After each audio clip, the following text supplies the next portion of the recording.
Hello friends, my name is Vishal Vardhan और आपका स्वागत है सर्वलेट के सीरीज में, वीडियो सीरीज में। ठीक है। तो हमने क्या क्या समझा था पिछले क्लास में। तो हमने जो सर्वलेट है, हमारा जो टेक्नोलॉजी है, वो कहीं ना कहीं वेब एप्लीकेशन बनाने में हेल्प करता है। फिर ये जो है ये सर्वर साइड में यूज़ होता है, जो हमारा सर्वलेट है। सर्वलेट से पहले सीजीआई था, बट वो चूंकि प्रोसेस यूज करता था। उसका उसके अंदर स्टार्ट प्रोसेस होता था। जब भी हम एक रिक्वेस्ट सेंड करते थे तो काफी ज्यादा मेमोरी कंज्यूम करता था।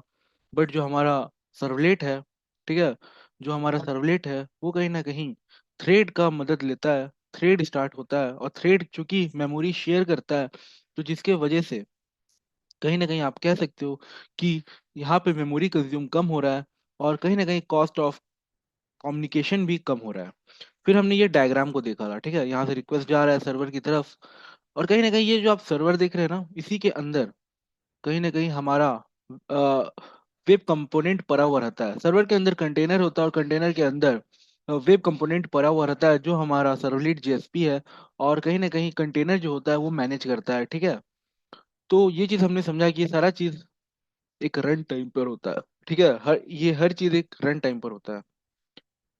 फिर हमने वेब, हाँ, सीजीआई के बारे में समझा। ठीक है। फिर इसके अंदर हमने देखा सर्वलेट के अंदर तो परफॉर्मेंस बेटर रहता है, पोर्टेबिलिटी है, ठीक है, रोबस्ट है और कहीं ना कहीं सिक्योर है। तो ये चीज हमने कहीं ना कहीं समझा। फिर साथ ही साथ हमने कुछ आ, कुछ वेब टर्मिनोलॉजीज देखे। क्योंकि हम लोग बात कर रहे हैं वेबसाइट्स की, तो हम लोग को वेबसाइट्स का नॉलेज होना चाहिए। तो उसमें हमने वेबसाइट समझा। वेबसाइट के अंदर हमने दो चीज देखी, जो कि स्टैटिक है और डायनेमिक है। तो काफी अच्छे से पिछले क्लास में हमने समझा था। फिर साथ ही साथ हमने एचटीटीपी समझा। ठीक है, इसके बारे में समझा। ठीक है। तो जो हम लोग रिक्वेस्ट सेंड करते हैं वो एक सिंपल रिक्वेस्ट नहीं होता है, वो एक एचटीटीपी रिक्वेस्ट होता है। एचटीटीपी क्या है? हमारा हाइपर टेक्स्ट ट्रांसफर प्रोटोकॉल है। ठीक है, ये एक प्रोटोकॉल, एक सेट ऑफ रूल्स है, जिसके मदद से हम लोग रिक्वेस्ट और रिस्पॉन्स स्टैब्लिश कर पाते हैं। तो यहाँ पे लिखा भी है, it is a data communication protocol use to establish communication between client and server. ठीक है। तो यहाँ जैसे कि आप देख सकते हो, जो हमारा ये पेज है, आप ये भी तो एक रिक्वेस्ट हुआ ना। हालांकि यूआरएल है, तो यूआरएल की मदद से ही हम लोग कहीं ना कहीं रिक्वेस्ट सेंड करते हैं। ठीक है। और इसमें आप स्टार्टिंग में आप देख पाओगे HTTP एस लिखा हुआ है। यहाँ पे एस का मतलब होता है सिक्योर। ठीक है, यहाँ पे एस का मतलब होता है सिक्योर। फिर स्लैश स्लैश www.java.com, आप कहीं भी जाओगे तो ये आपको HTTP कॉमन दिखेगा। ठीक है। वर्ल्ड वाइड वेब में ये सेट ऑफ रूल बना दिया गया है कि जो भी रिक्वेस्ट जाएगा उसमें कहीं ना कहीं, जैसे गूगल ही है, ठीक है, जैसे मान लीजिए यूट्यूब है, ठीक है, या फिर जीमेल है, या फिर मैप है, कुछ भी। यूट्यूब ही खोल देता हूँ। जैसे ये हमारा यूट्यूब है, ठीक है। तो यूट्यूब पे आप अगर ये देखेंगे, देखिए HTTP देखने को मिल रहा है। ठीक है, HTTPS। तो ये जो हम लोग अभी अपना सर्वलेट में कोडिंग भी करेंगे ना, कोडिंग भी सीखेंगे, तो वहां पे भी जब हम लोग सॉफ्टवेयर बिल्ड करेंगे, ठीक है, या फिर रिक्वेस्ट रिस्पॉन्स भी करेंगे, तो ब्राउजर पे आपको ये HTTP देखने को मिलेगा। ठीक है, ये HTTP देखने को मिलेगा। फिर ये डोमेन नेम होता है। ठीक है, www स्प्रिंग, यहाँ क्या लिखा, java.t.com। तो ये एक डोमेन नेम होता है, एक यूनिक नेम होता है। जैसे फेसबुक खोलेंगे तो फेसबुक के लिए मिलेगा। ठीक है, इंस्टाग्राम खोलेंगे तो इंस्टाग्राम के लिए मिलेगा। और कहीं ये स्लैश HTTP क्या है, तो ये फिलहाल ये पेज खुला हुआ है। ठीक है, ये पाथ सेट है, ये लोकेशन है। ठीक है, इसके लिए इसका भी कुछ इंटरनली कुछ नंबर वैल्यूज होता है। ठीक है, जैसे एड्रेस हो गया तो उसको वैल्यू से होता है, बट हमें वैल्यू समझ में नहीं आता है। तो उसके ऊपर आपको ये देखने को मिलेगा। ठीक है, जैसे जैसे हम लोग जावा में क्या करते हैं, हम लोग जावा में मान लीजिए इंट लिखते हैं, तो इंट का कुछ मतलब होता है। ठीक है, कुछ नंबर वैल्यूज होता है, जैसे बाइट कोड होता, सॉरी बाइट कोड बोल रहा हूँ, ये बाइनरी नंबर होता है। ठीक है, इंटरनली, बट हमें बाइनरी नंबर इतना अच्छा से समझ में नहीं आता है, वो कंप्यूटर को समझ में आता है। ठीक है, तो कहीं ना कहीं हम लोग उस पर इंट लिखते हैं। वैसे ही यहाँ आप HTTP देख रहे हैं, तो ये लोकेशन है। ठीक है, ये हमें समझ में आता है, ये समझ लीजिए एक रेफरेंस है। ठीक है, रेफरेंस है जिसकी मदद से हम लोग ये पेज खोल के रखे हुए हैं। ठीक है, मान लीजिए मैं ये हटा दूंगा और सीधा http.com करूंगा, तो ये हमें ये उसका होम पेज पे खोल के दे देगा। ठीक है, तो इस वे पे काम होता है। ठीक है, तो इतना बात हम लोग को समझ में आया। तो इसके बेसिक कैरेक्टरिस्टिक्स देखे, बेसिक फीचर्स देखे। ठीक है, कनेक्शन लेस होता है, मीडिया इंडिपेंडेंट होता है। कोई भी आपको इमेज सेंड करना है एज अ रिक्वेस्ट, या फिर टेक्स्ट करना है, ठीक है, कोई हाइपर लिंक करना है, वो सारा चीज हो जाता है, ठीक है। कनेक्शन लेस होता है। जब तक ये आप काम कर रहे हो तब तक ये कनेक्शन सर्वर के साथ बना रहेगा। जैसे ही काम खत्म हुआ, कनेक्शन कहीं ना कहीं डिस्कनेक्ट हो जाएगा, ठीक है। और स्टेटलेस होता है, हर बार एक नया रिक्वेस्ट होता है, कोई रिपीटेड रिक्वेस्ट नहीं जाएगा। जब तक वो रिक्वेस्ट आया है सर्वर पर तो वो एक नया रिक्वेस्ट होगा, ठीक है। एक हमेशा एक न्यू रिक्वेस्ट होगा। तो ये सारा चीज हमने समझा था, ठीक है। चलिए, देखिए यहाँ लिखा हुआ है, it is a connection less approach in which HTTP client, that is a browser, initiate the HTTP request, and after the request is sent the client disconnect from server and wait for the response, ठीक है। चलिए तो यहाँ पे हमने इतना कुछ देखा। फिर यहाँ पे देखिए, ये देखा, ये समझा कि वेब क्लाइंट होता है, ठीक है, और वेब सर्वर होता है। इस दोनों को बीच में कहीं ना कहीं HTTP प्रोटोकॉल को फॉलो किया जाता है, ठीक है। कोई भी रिक्वेस्ट जाता है वेब क्लाइंट से वेब सर्वर पर तो वो इसी वे में जाया जाता है, HTTP प्रोटोकॉल में। तो HTTP प्रोटोकॉल को आप HTTP रिक्वेस्ट भी कह सकते हो और रिस्पॉन्स भी कह सकते हो। तो ये सारा चीज हमने समझा था। और वेबसाइट के अंदर हमने स्टैटिक वर्सेस डायनेमिक देखा था। अब हम लोग यहाँ थर्ड पर जाते हैं। जो हमारा HTTP रिक्वेस्ट है इसको हम लोग पहले समझते हैं, ठीक है। तो जो हमारा HTTP रिक्वेस्ट है इसका क्या डेफिनेशन यहाँ लिखा है ये पहले पढ़ते हैं। It is a request send by the computer, ठीक है, to a web server that contains all sort of potential interesting information, potentially interested information, ठीक है। कोई भी रिक्वेस्ट जाता है तो उसमें हम लोग इन्फॉर्मेशन ही सेंड करते हैं। तो यहाँ पे आप देख सकते हैं, जैसे हम लोग यहाँ पे ये देख रहे हैं ना, आप ये देख रहे हैं, हमें इतना ही दिखता है, बट इसके साथ ही साथ कहीं ना कहीं कुछ इन्फॉर्मेशन इंक्रिप्टेड रहता है इसके साथ, ठीक है। वो भी सेंड हो रहा होता है। तो देखते हैं यहाँ पे क्या लिखा है। The request sent by the computer to a web server contains all sort of potentially interesting information. It is also known as HTTP request. The HTTP client sends the request to the server in the form of request message, which includes following information. तो उसके अंदर ये सारा आपको terminology, ये सारा आपको चीज दिखेगा। The request line, the analysis of source IP address, proxy port, ठीक है, पोर्ट नंबर होता है वो देखने को मिलेगा। इसका भी कुछ पोर्ट नंबर होगा, बट इसके ऊपर कहीं ना कहीं डोमेन नेम लिखा हुआ है, ठीक है। इंटरनली पोर्ट नंबर होता है, IP एड्रेस होता है, ये सारा चीज होता है, ठीक है। बट हमें IP एड्रेस थोड़ी समझ में आएगा। IP एड्रेस से कुछ पता नहीं चलेगा कि फेसबुक IP एड्रेस है, कि जावा टी पॉइंट का है, कि इंस्टाग्राम का है, फिर अमेजोन का है। तो उसके ऊपर कहीं ना कहीं वर्डिंग किया हुआ है, ठीक है। द रिक्वेस्टेड URI, ठीक है।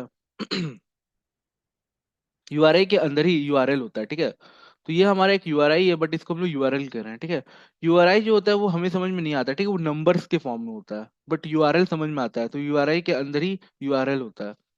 The request method and content, the user एजर header, the connection control header, the cache control header, ठीक है। तो ये HTTP रिक्वेस्ट के अंदर ये सारे इंफॉर्मेशन होते हैं, ठीक है। तो इसके बारे में यहाँ पे समझाया भी है। देखिए, get post head trace put delete option, तो ये सारा क्या होता है, HTTP रिक्वेस्ट होता है। Get ask to get the resource at the request URL, जब हम लोग कोई रिक्वेस्ट सेंड कर रहे हैं, ठीक है, URL के माध्यम से, अगर वो गेट रिक्वेस्ट है, ठीक है, गेट रिक्वेस्ट है, तो हम लोग कहीं ना कहीं वो चीज रिट्राइव करना चाह रहे हैं डेटा, ठीक है। वो डेटा हम लोग रिट्राइव करना चाह रहे हैं, गेट करना चाह रहे हैं। मान लीजिए कोई ऐसा एप्लीकेशन डिजाइंड है, ठीक है, जहाँ पे वो सिर्फ कोई क्या बोल सकते प्रोडक्ट के बारे में इंफॉर्मेशन दिया बट उसका प्राइस नहीं दिया, ठीक है। तो आप उस प्रोडक्ट का प्राइस भी जानना चाहते हो, तो कहीं ना कहीं वहाँ एक ऐसा आपको ऑप्शन दिया हुआ रहेगा जहाँ पे आप क्लिक करोगे, ठीक है, प्राइस के लिए, तो आपको वो प्राइस गेट कर देगा, ठीक है। तो हम लोग ऐसा रिक्वेस्ट सेंड कर रहे हैं जिसमें हम उस डेटा को रिट्राइव करना चाहते हैं। जैसे मान लीजिए वो प्रोडक्ट है आपका कोई मोबाइल फोन, ठीक है, तो iPhone 15, ठीक है, आप उसका डेटा चाहते हो, तो आप कहीं ना कहीं प्राइस बटन पे दबाओगे तो फिर आपको प्राइस दिखेगा, ऐसा एप्लीकेशन में सेटअप किया हुआ है, ठीक है। तो जब आप उस पर क्लिक करोगे प्राइस बटन पर, तो आपको वो डेटा रिट्राइव मिल जाएगा कि भैया ये जो आपका iPhone 15 है इसका प्राइस 50,000 है, 60,000 है, समथिंग लाइक, ठीक है। तो आप वो जो रिक्वेस्ट सेंड कर रहे हो, वो जो रिक्वेस्ट आप सेंड कर रहे हो वो रिक्वेस्ट कहीं ना कहीं एक गेट रिक्वेस्ट है।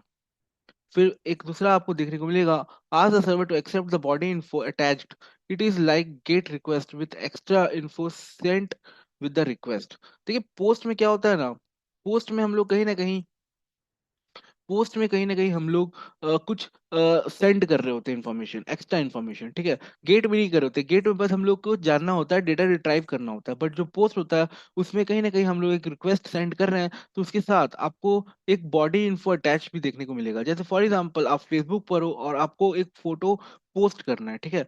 तो आप अपना फोटो पोस्ट कर रहे हो, तो वो भी एक रिक्वेस्ट सेंड हो रहा है सर्वर पे, फेसबुक का सर्वर पे, जहाँ पे आपका फोटो सेंड होगा, ठीक है।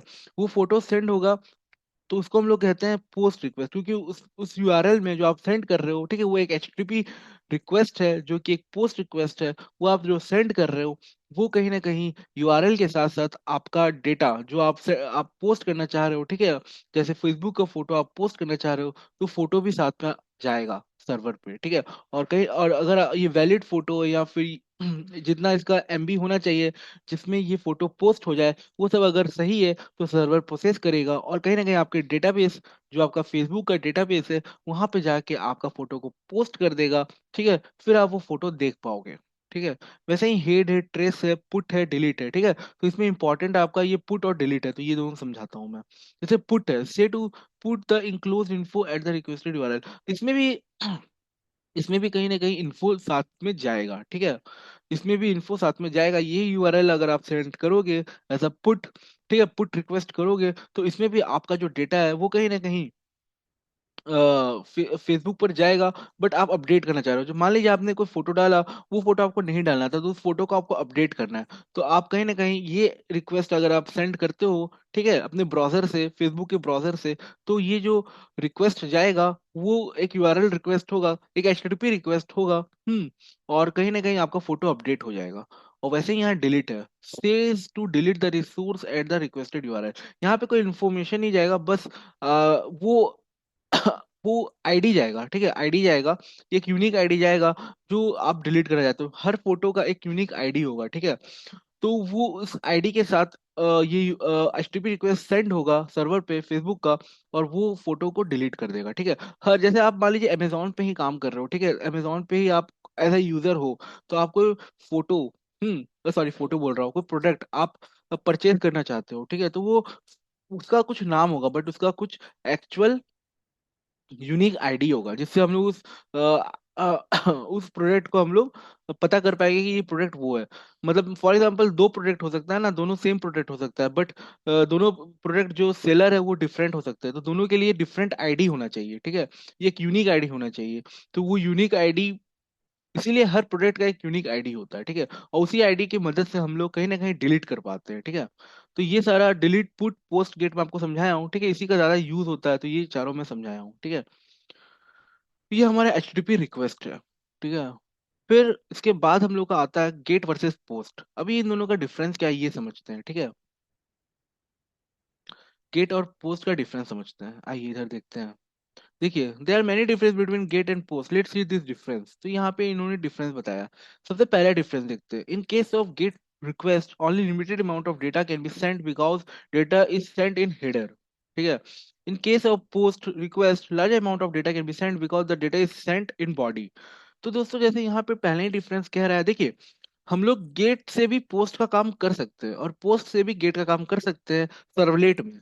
जब आप फ्यूचर स्टडी करोगे तो गेट से खाली डेटा रिट्राइव होता है और पोस्ट से डेटा बेस में डेटा स्टोर होता है, यही दो काम होता है, ठीक है।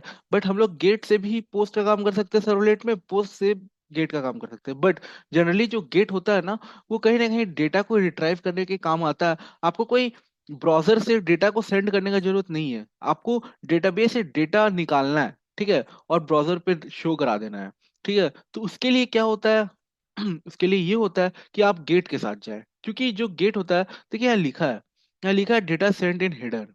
जो जो डेटा होता है वो सिर्फ यहाँ पे आपको देखने को मिलेगा, ठीक है, यहाँ पे देखने को मिलेगा, यही सेंड होता है, ठीक है। इसी जो अभी मैं आपको एचटीटीपी रिक्वेस्ट दिखाया, तो उसमें बहुत सा कुछ होता है ना, वो बहुत कुछ यहीं पे होता है, ठीक है। बट कहीं ना कहीं अगर आप पोस्ट सेंड करते हो, ठीक है, तो आप चाह रहे हो कि कोई डेटा आप पोस्ट करना चाह रहे हो डेटाबेस में, ठीक है, तो उसमें आपका ये जो हेडर है, इसके साथ साथ कहीं ना कहीं वो बॉडी भी जाएगा, ठीक है। देखिए लिखा है data is sent in body.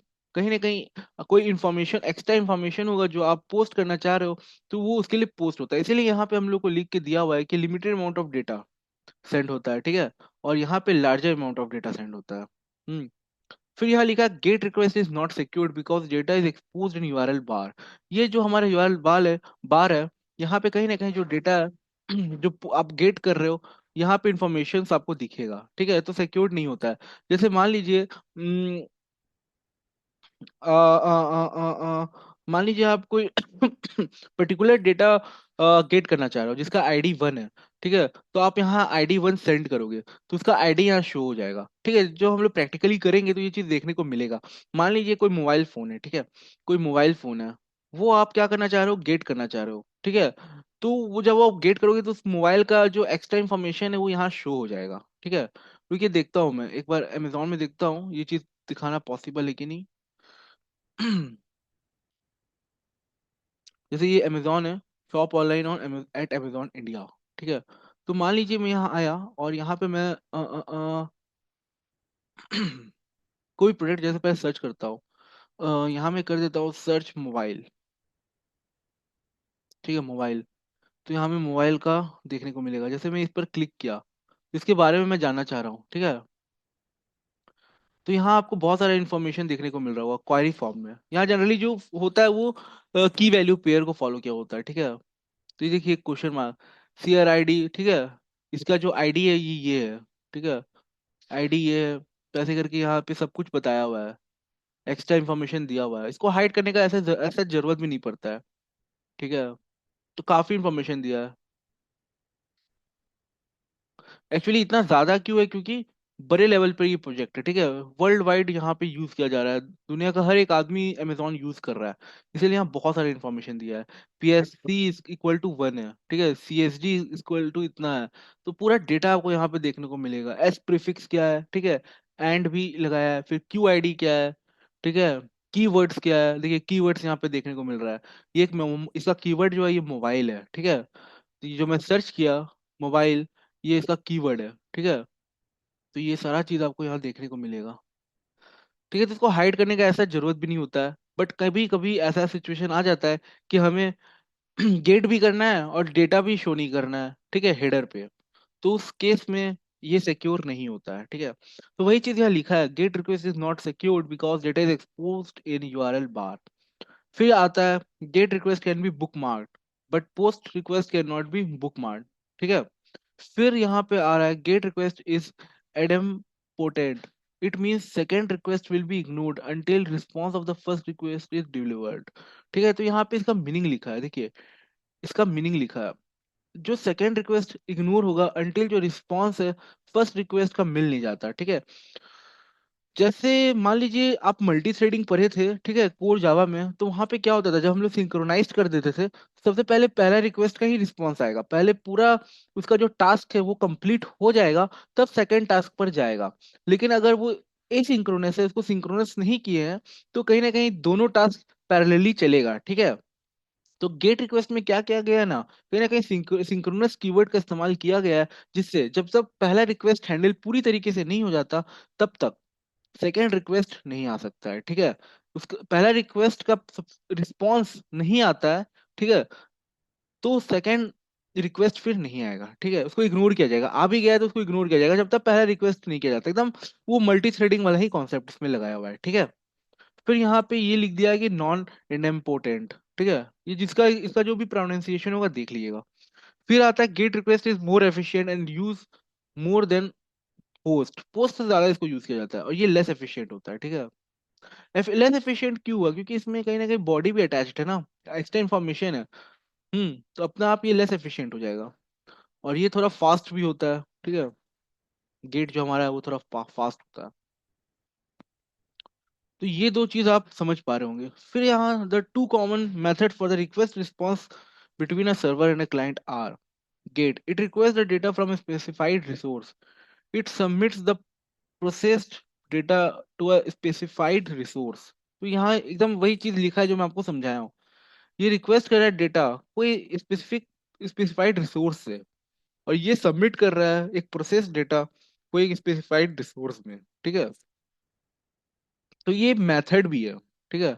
हम लोग इसको रिक्वेस्ट भी कहते हैं, बट हम लोग इसको एज अ मेथड भी कहीं ना कहीं, जब हम लोग प्रैक्टिकली सर्वलेट को पढ़ेंगे, स्टडी करेंगे, ठीक है, जब इक्लिप्स पे या फिर इंटेल आईजे पे इसको हम लोग एग्जीक्यूट करेंगे, तो आपको ये दो बात याद रखना पड़ेगा, ठीक है, कि ये दोनों मेथड भी होता है। तो यहाँ लिखा हुआ भी है, two common method for the request response between a server and a client, ठीक है। तो ये एक मेथड भी है, और कहीं ना कहीं ये एक रिक्वेस्ट भी है, ठीक है। चलिए, तो ये बात समझ में आया, ठीक है। जो मेथड फ्रंट एंड से आप डिसाइड कर लोगे एचटीएमएल के थ्रू कि आपको गेट मेथड को कॉल करना है कि पोस्ट मेथड को कॉल करना है, ठीक है, कहाँ पे, तो वो सारा चीज क्लियरिटी जब आएगा, जब हम लोग पढ़ेंगे, ठीक है। तो यहाँ पे ये देखिए, ये चीज मैं बोल रहा था, यहाँ क्या लिखा है, the query string is sent inside the URL of a get request.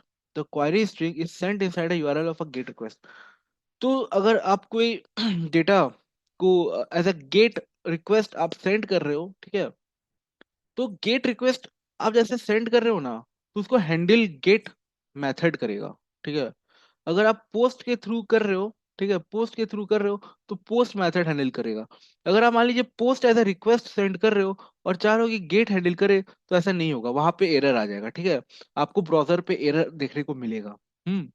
अभी देखिए यहाँ पे क्या है, यहाँ क्वेश्चन मार्क लगा के यहाँ पे name one equal to value one, name two equal to value two, ठीक है। हो सकता है कि आप कुछ गेट करना चाह रहे हो इस दोनों नेम की मदद से, ठीक है। तो यहाँ पे आपको ये चीज हेडर में देखने को मिलेगा, यही चीज मैं बता रहा था, ठीक है। तो ये इसीलिए इसको अनसिक्योर कह दिया जाता है। ये चीज आपको पोस्ट में देखने को नहीं मिलेगा, ठीक है। अभी जैसे ये रजिस्टर्ड डाउ डॉट जेएसपी है, तो इसका जो एक्सटेंशन है वो डॉट जेएसपी है, ठीक है।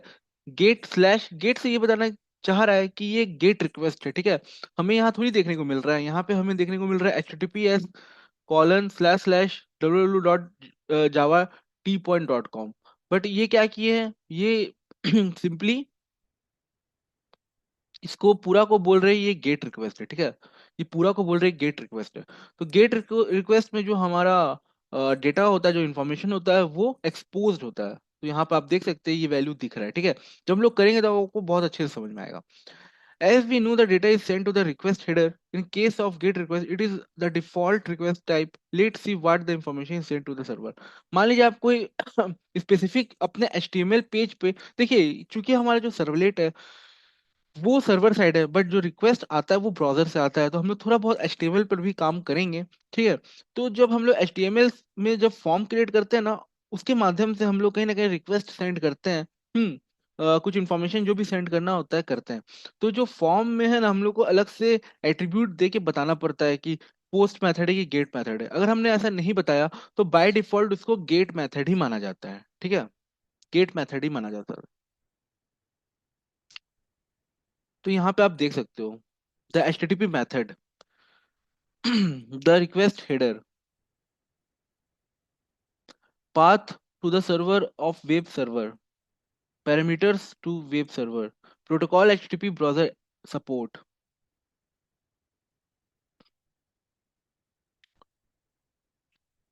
तो यहाँ पे आप देख सकते हो हमें रिक्वेस्ट हेडर में बस ये दिख रहा होता है, get slash register doubt dot JSP, ठीक है।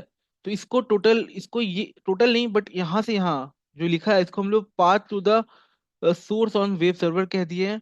उसके आगे इसको पैरामीटर कह दिया है, जो भी हम लोग गेट में सेंड कर रहे हैं, ठीक है, एज अ रिक्वेस्ट जो इन्फॉर्मेशन सेंड कर रहे हैं, उसको हम लोग पैरामीटर्स टू द सर्वर कह दिए। और साथ ही साथ जो ये रिक्वेस्ट है, ये कौन सा रिक्वेस्ट है, ये प्रोटोकॉल इसका क्या है, HTTP है, ठीक है। तो और इसका वर्जन क्या है, 1.1 है। तो ये कहीं ना कहीं सेंड हो रहा होता है, ठीक है। तो यहाँ लिखा हुआ है प्रोटोकॉल वर्जन ब्राउजर सपोर्ट्स, तो ये सपोर्ट कर रहा है, ठीक है। तो ये इन्फॉर्मेशन है। फिर कौन होस्ट कर रहा है, www.java-t-point.com, ठीक है। तो जो हम लोग रिक्वेस्ट हेडर कहते हैं ना, तो हमें दिखता ये है, लेकिन सारा इन्फॉर्मेशन जा रहा होता है। फिर जो एजेंट है, ठीक है, तो मोजिला स्लैश 5.0 है, एक्सेप्ट टेक्स्ट।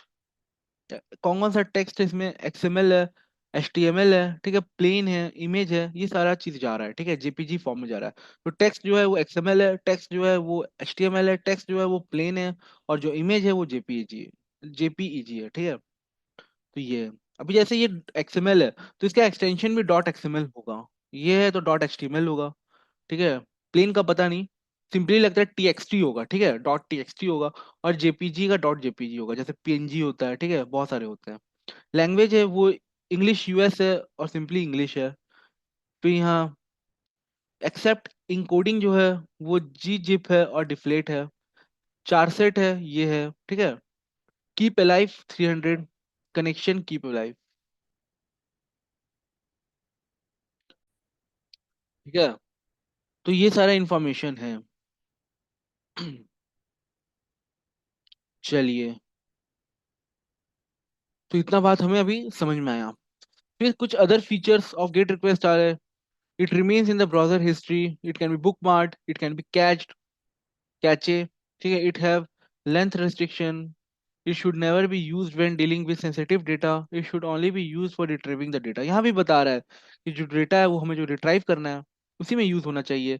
और सेंसिटिव चीज सेंड नहीं करना चाहिए क्योंकि वो ऊपर एक्सपोज हो जाएगा, ठीक है। इसका लेंथ रिस्ट्रिक्ट होता है।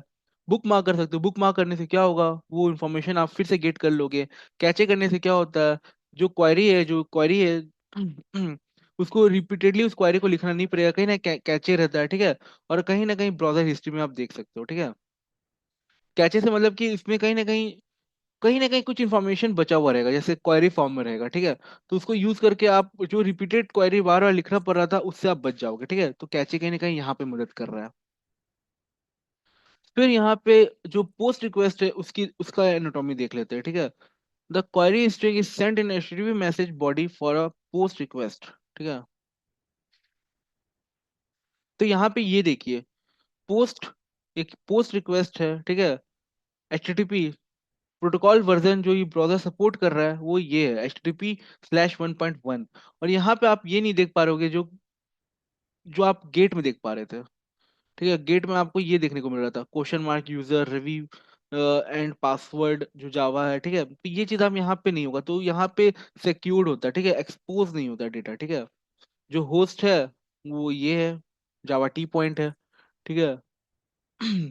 और यहाँ पे आप देखिए डेटा दे रहे हो, बट वो एक ऐसा बॉडी जा रहा है, ठीक है, ऐसा बॉडी जा रहा है, not as a header, ठीक है। As we know, in case of post request, original data is sent in message body. Let's see how information is passed to the server in case of post request.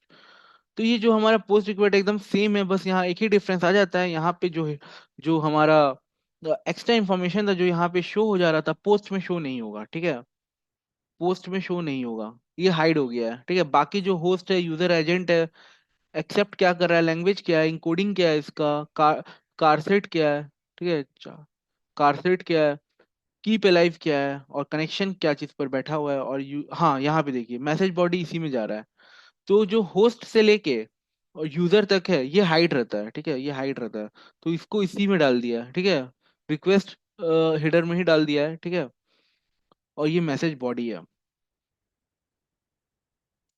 चलिए, तो इतना बात समझ में आया। Some other feature of post request can not be bookmark, ये bookmark नहीं हो सकता, ठीक है। The request has no restriction on length of data, ठीक है। रिक्वेस्ट आर नेवर कैचे, ठीक है। The request does not retain in the browser history. तो ये सारा इसकी बात हो गई, ठीक है। तो इतना बात समझ में आया, ठीक है। अगर इसमें कोई डाउट होगा तो अगर पूछिएगा, ठीक है। इसमें अगर कोई डाउट होगा तो आप पूछिएगा। चलिए दोस्तों, तो नेक्स्ट टॉपिक पर हम लोग बढ़ते हैं, ठीक है।